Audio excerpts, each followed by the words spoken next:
السلام علیکم۔ میں نے آج تک اس بندے کی ضرورتوں کو ٹوٹتے نہیں دیکھا، ابھرتے دیکھا، اس کی ضرورتوں کو پورا ہوتے ہوئے دیکھا ہے۔ اس بندے کو عزت ملی ہے، شان و شوکت ملی ہے، اس کی تمام ضرورتیں پوری ہوئی ہیں۔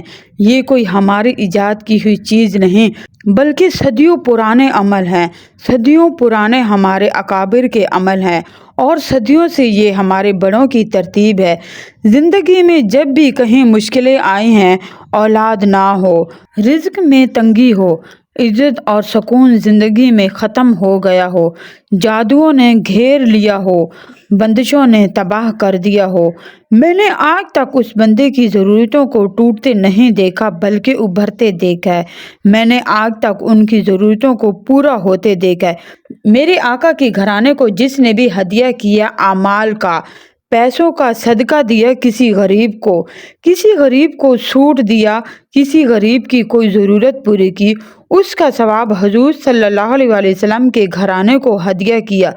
2 تسبیح صبح شام سورۃ اخلاص کی آپ پڑھیں اور پڑھ کر حضور صلی اللہ علیہ وسلم کے گھرانے کو ہدیہ کر دیں، اور پھر اپنے مسائل کو حل ہوتا دیکھیں، اپنی مشکلات کو حل ہوتا دیکھیں، اپنی ناکامیوں کو ختم ہوتا دیکھیں۔ آپ یہ عمل ضرور کیجیے گا اور مجھے اپنی خاص دعاؤں میں یاد رکھیے گا۔